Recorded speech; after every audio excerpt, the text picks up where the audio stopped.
Le Seigneur fait précéder ce qu'il veut faire du témoignage de sa faveur.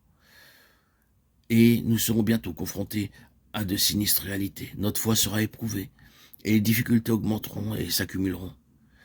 Mais ces petites indications favorables données par le Seigneur nous montrent qu'il était avec nous et que nous étions bien dans le bon chemin. Elles pourront cesser, mais ce témoignage du Seigneur limité dans le temps sera notre assurance aux jours de difficultés, d'obscurité et d'adversité. Nous nous en souviendrons toujours comme étant le moyen par lequel le Seigneur nous a montré la tâche de notre vie et le chemin de sa volonté. Je pense que quelques-uns d'entre nous savent de quoi je parle. Si nous considérions le passé alors que nous nous trouvions au début d'une nouvelle expérience dans notre vie, à l'origine d'un service et d'un nouveau mouvement de Dieu, en nous et au travers de nous, à une période où se manifestaient des marques précises de la faveur divine, où les choses se déroulaient merveilleusement, tout nous semblait alors très beau et tenait du prodige. Nous étions alors remplis d'admiration, en voyant le Seigneur faciliter, aider et accomplir les choses. Ce fut une étape qui passa. Puis, les affreuses réalités succédèrent. Mais nous n'oublierons jamais ce moment. Il en fut ainsi pour Néhémie.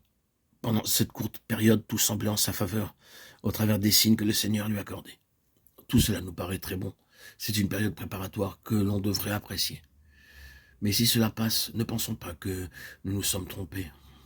Le Seigneur nous introduisait simplement dans sa voie. Mais il ne continuera pas à nous faire avancer par la vue. Nous devons poursuivre dans cette route par la foi. Il en sera toujours ainsi. Il arrive des choses remarquables au commencement, mais ces choses remarquables ne dureront pas toujours. Nous disons cela parce que c'est tellement vrai dans la vie et l'expérience de chacun. C'est une chose que nous ne pouvons pas ignorer. Alors que nous considérons ici ce mouvement de Dieu, notre cœur revient très souvent au souvenir de ces périodes. Il soupire pour en faire encore l'expérience, s'écriant « Qu'est devenu le bonheur que j'ai connu lorsque je vis le Seigneur pour la première fois ?» Il soupire pour que les premiers signes de Dieu soient renouvelés. Mais non, nous avons avancé au-delà de cette phase. Maintenant, le Seigneur nous aide à entrer dans le chemin et ne nous attire pas dans un piège pour nous y laisser. Nous avons cette vie comme arrière-plan.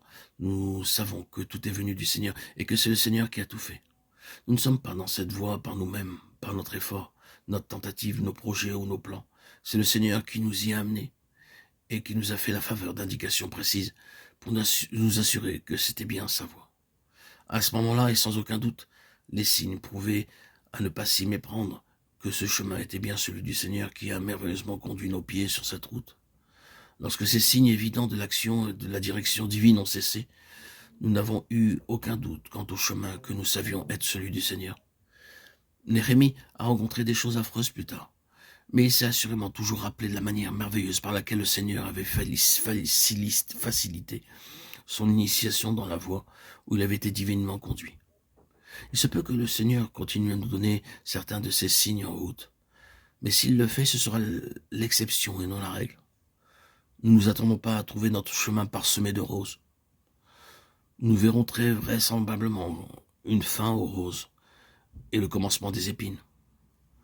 Le Seigneur nous a indiqué que c'était la bonne voie, que c'était son chemin en nous aidant au début, et nous avons désormais à continuer par la foi.